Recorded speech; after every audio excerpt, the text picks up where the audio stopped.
So hey guys, this is Rohan and welcome to another video of our channel. इस video में दोस्तों हम लोग बात करने वाले हैं, जैसे कि आपने थंबनेल देख के थंबनेल से आपको पता ही लग गया होगा कि आज का हमारा टॉपिक क्या है। आज का हमारा टॉपिक बहुत ही ज्यादा इंटरेस्टिंग है दोस्तों, क्योंकि फ्लिपकार्ट ने वॉलमार्ट इंडिया को, जिस वॉलमार्ट ने फ्लिपकार्ट को 2 से 3 साल पहले टेक ओवर कर लिया था, उसी वॉलमार्ट इंडिया को अभी फ्लिपकार्ट ने, जो हमारा इंडिया का प्लेटफॉर्म है, इंडिया का ई कॉमर्स मार्केट प्लेस है, वो उसने वॉलमार्ट इंडिया को टेक ओवर कर लिया है।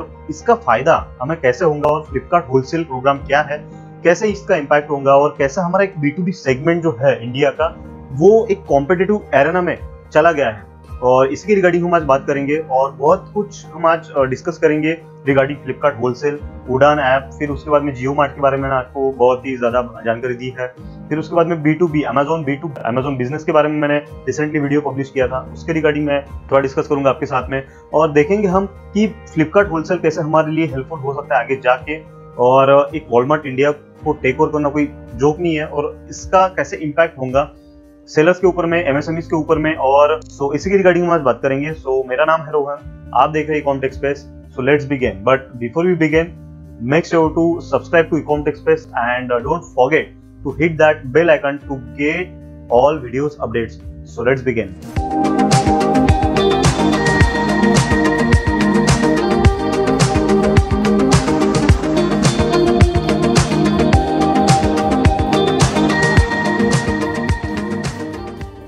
अभी फ्लिपकार्ट ने रिसेंटली वॉलमार्ट इंडिया, जो एक कंपनी है, जो US बेस्ड कंपनी है, जो एक रिटेल चैनल जो चलाती है, उसको टेक ओवर कर लिया है। और कितनी उसकी फंडिंग थी। अभी फ्लिपकार्ट ने क्या किया था, फ्लिपकार्ट की जो ये अनाउंसमेंट थी कि हम भाई वॉलमार्ट इंडिया को टेक ओवर करने जा रहे हैं और हमारा जो एक होलसेल मार्केट प्लेस है वो लॉन्च करने वाले हैं। तो उसी के जस्ट कुछ दिन पहले फ्लिपकार्ट ने एक $1.2 बिलियन की, जो लगभग 8,980 करोड़ रुपीस की जो फंडिंग है वो रेज की थी, और इसमें वॉलमार्ट का सबसे बड़ा हाथ था। और उसने जो फंडिंग है वो रेज की थी फ्लिपकार्ट ने, तब उसने अपनी कंपनी की जो वैल्यू है वो वैल्यूएशन बताया था लगभग 24.9 बिलियन, लगभग 25 बिलियन के आसपास में उन्होंने वैल्यूएशन दिखाया था। और इसके पीछे का रीजन यही था कि टेक ओवर करना, फिर उसके बाद में फ्लिपकार्ट होलसेल का लॉन्च। तो एक बड़ी एक है ना बैकएंड में स्ट्रैटेजी होगी फ्लिपकार्ट की कि भाई हमको आगे जाके एक ऐसा B2B सेगमेंट में हमको उतरना है। तो इसलिए उन्होंने ये जो स्टेप्स है वो लिए थे फ्लिपकार्ट होलसेल प्रोग्राम को, जो लॉन्च करने वाला है फ्लिपकार्ट, और जो इसी महीने लॉन्च होने वाला था, और अगले महीने लॉन्च हो जाएगा। इसको मीडिया ने भी कवर किया था। आप देख पा रहे हो यहाँ पे, Flipkart takes over Walmart India to launch its own wholesale marketplace. Okay, so इसके बाद में थोड़ा सा मैं आपको वॉलमार्ट के बारे में बता देता हूँ। वॉलमार्ट क्या है, बहुत सारे लोगों को पता नहीं होगा वॉलमार्ट कौन सी कंपनी है ना। बहुत सारे लोगों को नहीं पता होगा, क्योंकि इसके लगभग अपने कंट्री में, इंडिया में 28 आउटलेट्स ही है। तो 28 के आसपास वेयर हाउस रहते हैं बहुत सारे कंपनीज के, जैसे अमेजोन के, फ्लिपकार्ट के, वो तो ऐसे इनके भी वेयर हाउसेस है। तो ये एक अमेरिकन मल्टीनेशनल रिटेल कॉर्पोरेशन है, जो कि हाइपर मार्केट्स और डिस्काउंट डिपार्टमेंटल स्टोर्स और ग्रोसरी स्टोर्स ऑपरेट करती है। तो इसके ये मिला के लगभग 28 स्टोर्स के आसपास में इनके लगभग स्टोर है ऑल ओवर द इंडिया। सो ये वर्ल्ड की लार्जेस्ट कंपनी है दोस्तों, और लगभग इसका जो रेवेन्यू है वो अगर प्राइवेट कंपनीज के मुकाबले हम देखते हैं तो $514 बिलियन का इसका रेवेन्यू है। और ये कोई जोक नहीं है, और ये कोई कम रेवेन्यू नहीं है, क्योंकि अगर मैं अमेजोन की बात करूं, जो कि टॉप 10 कंपनीज में आती है पूरे वर्ल्ड वाइड, उसका लगभग 215 बिलियन के आसपास में रेवेन्यू आता है, जो कोई भी गवर्नमेंट हो या फिर कोई भी ऑयल कंपनीज हो, इसके अकॉर्डिंगली या फिर इसके कॉम्पिटिटिव में, कंपैरिजन में बहुत ही ज्यादा है। ये जो लिस्ट है, ये जो मैंने डेटा आपको बताया, ये फॉर्च्यून ग्लोबल 500 लिस्ट के 2019 के लिस्ट में से मैंने आपको बताया है। ये जो कंपनी है, ये कंपनी सिर्फ रेवेन्यू में नहीं, प्राइवेट एम्प्लॉयर, सबसे ज्यादा वर्ल्ड वाइड जो लार्जेस्ट प्राइवेट एम्प्लॉयर है वो भी माना जाता है, क्योंकि ये यहाँ पे जो वॉलमार्ट है वो लगभग 2.2 मिलियन लोगों को रोजगार देता है, मींस एम्प्लॉयमेंट जनरेट करता है। इसके बाद में वॉलमार्ट इंडिया के बारे में थोड़ा मैं आपको बता देता हूँ। वॉलमार्ट इंडिया 2006 में हमारे यहाँ पे इंडिया में आई थी, और ये जो कंपनी थी ये डायरेक्टली हमारे जब ये कंपनी आई तब 2006 में, तब हमारे जो FDI के नियम्स थे, जो भी FDI के जो रूल्स एंड रेगुलेशंस थे इंडिया के, वो उतने फ्रेंडली नहीं थे, क्योंकि कोई भी डायरेक्टली FDI की जो भी इन्वेस्टमेंट रहती है वो डायरेक्टली एक्सेप्ट नहीं करती अपनी गवर्नमेंट ऑफ इंडिया।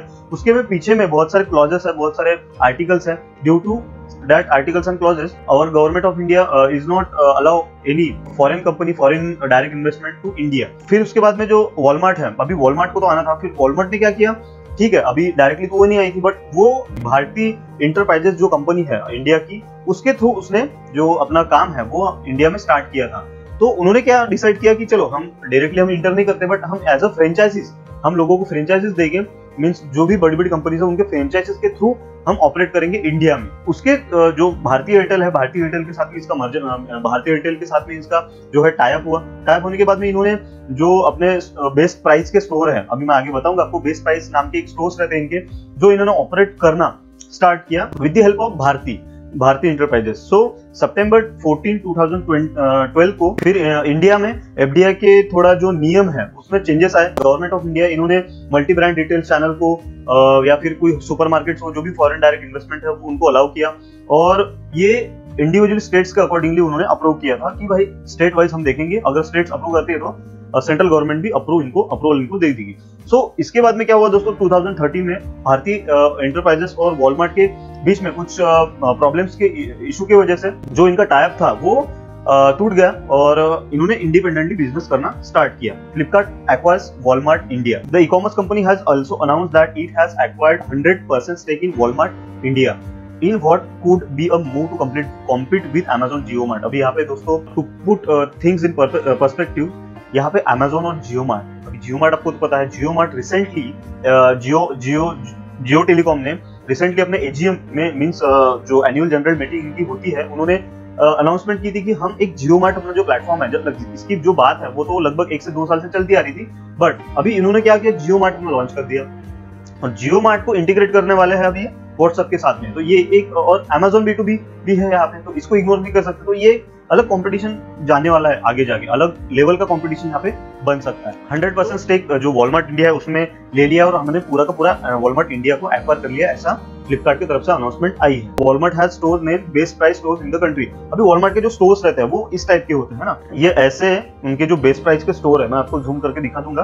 तो इसके जो स्टोर्स है इस नाम से होते हैं, बेस्ट प्राइस, ऐसा आपको दिखाऊंगा कहीं पे। ये मेरे सिटी से मींस नागपुर सिटी से लगभग 150 किलोमीटर के डिस्टेंस पे है। अमरावती जो एक डिस्ट्रिक्ट है वहाँ पे एक बेस्ट प्राइस का स्टोर वहाँ पे भी है, और लगभग वहाँ पे जो भी किराना शॉप वाले होते हैं वो वहाँ पे जाते हैं और वहाँ पे जाके अपना जो कार्ड है वो बनवाते हैं और वहाँ पे अपनी परचेस मींस B2B प्लेटफॉर्म है ना वो, तो वहाँ पे अपना परचेस करते हैं और वहाँ से अपने किराना शॉप में जाके सेल करते हैं। मींस जो किराना शॉप वाले रहते हैं, जो भी छोटे दुकानदार है, वो वहाँ पे जाते हैं, अपना कार्ड बनवाते हैं और वहाँ से जितना भी सामान है वो होलसेल में परचेस करते हैं और उनको जाके अपने किराना शॉप्स में या फिर जितने भी रिटेल स्टोर्स है वहाँ पे बेचते हैं। तो ये एक B2B प्लेटफॉर्म है और इसी के पर्सपेक्टिव से जो फ्लिपकार्ट होलसेल है वो वर्क करेगा अल्टीमेटली। अभी समझ रहे हो आप, अब तक मैंने आपको जो स्टोरी बताई थी कि फ्लिपकार्ट होलसेल कैसे वर्क करेगा, तो फ्लिपकार्ट होलसेल वैसे ही वर्क करेगा जैसे अभी वॉलमार्ट इंडिया वर्क कर रहा है। वॉलमार्ट एक B2B प्लेटफॉर्म है, वॉलमार्ट अपने जो किराना स्टोर्स है उनको अपने प्रोडक्ट जो है वो सप्लाई करता है, और फ्लिपकार्ट का भी रोल सेम ही रहेगा यहाँ पे। फ्लिपकार्ट भी अपने जो स्टोर्स है वैसे ही चलाएगा, जो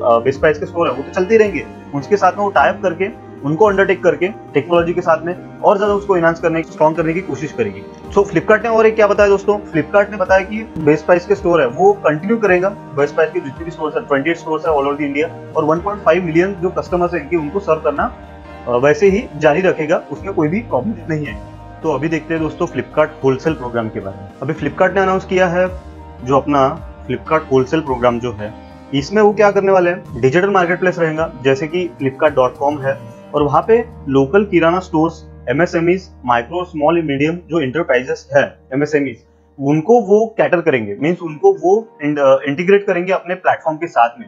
जैसे कि मैंने आपको बताया कि बेस्ट प्राइस जो रिटेल स्टोर्स है, जो होलसेल स्टोर्स है, B2B स्टोर्स है, उनको जैसे वॉलमार्ट इंडिया ऑपरेट करती थी वैसे ही अभी फ्लिपकार्ट जैसे ही इंटीग्रेट हो जाएगा बेस्ट प्राइस के थ्रू, तो वहाँ पे ये लोकल किराना शॉप्स को और MSMEs को जो है वो एनहांस करेंगी। तो इससे क्या होगा, उनको भी एक थोड़ा सा हल्का सा पुश मिलेगा, क्योंकि दोस्तों आपको पता है कोरोना वायरस के चलते, कोविड-19 के चलते बहुत सारे जो MSMEs थी, बहुत सारे छोटे छोटे जो उद्योग थे, जो छोटे छोटे किराना शॉप वाले थे, वो भी बहुत ज्यादा फ्रस्ट्रेट हो चुके थे इस सिचुएशन की वजह से, और बहुत ज्यादा नुकसान उनको झेलना पड़ा था ड्यू टू दिस सिचुएशन। सो फ्लिपकार्ट एक नया डिजिटल प्लेटफॉर्म रहेगा जहाँ पे बहुत ही बड़ा उनका मार्केट प्लेस रहेगा, और B2B जो ट्रांसैक्शंस है उनको ये इस सेगमेंट पे ये अभी ये धीरे धीरे उतरेंगे। दोस्तों अगस्त में ये लॉन्च होने वाला था। फिर ग्रोसरी और फैशन कैटेगरीज, इनकी जो प्राइमरी कैटेगरीज है वो फैशन और ग्रोसरी कैटेगरी रहेंगी। देन उसके बाद में जो कृष्णमूर्ति है उन्होंने क्या बताया है, उनका भी एक स्टेटमेंट आया था, with the help of launch of Flipkart wholesale We will now extend our capabilities across technology,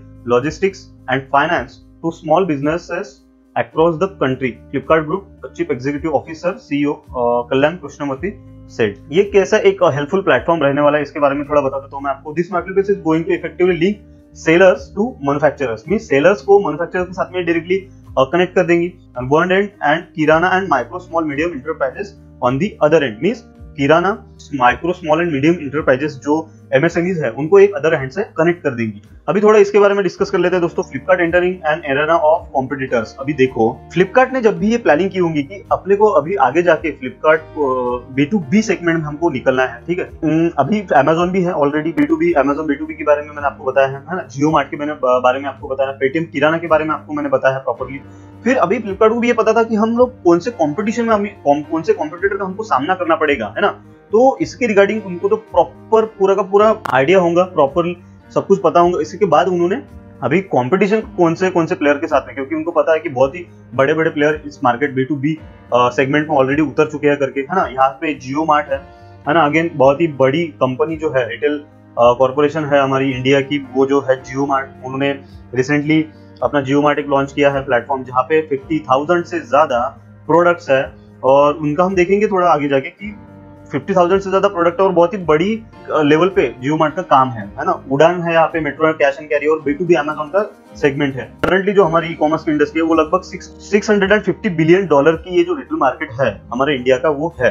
और ये फ्लिपकार्ट जो होलसेल प्रोग्राम है ये कब आ रहा है, जब Reliance Jio Mart plan to leverage its telecom reach to propel online e commerce. जब रिलायंस जियो मार्ट अभी लॉन्च हुआ रिसेंटली, इसी के बाद रिसेंटली अभी फ्लिपकार्ट होलसेल लॉन्च होने जा रहा है. और यहाँ पे मीडिया में भी एक आर्टिकल आया था कि Reliance launches Jio mart app, process 1 lakh downloads on Google play store. Mean एक दिन में उन्होंने 1 लाख से ज्यादा जो डाउनलोड्स है वो क्रॉस कर लिए थे. तो ये बहुत ही बड़ी न्यूज थी तब जब रिलायंस ने अपनी जो ऐप है जियो मार्ट वो लॉन्च की थी.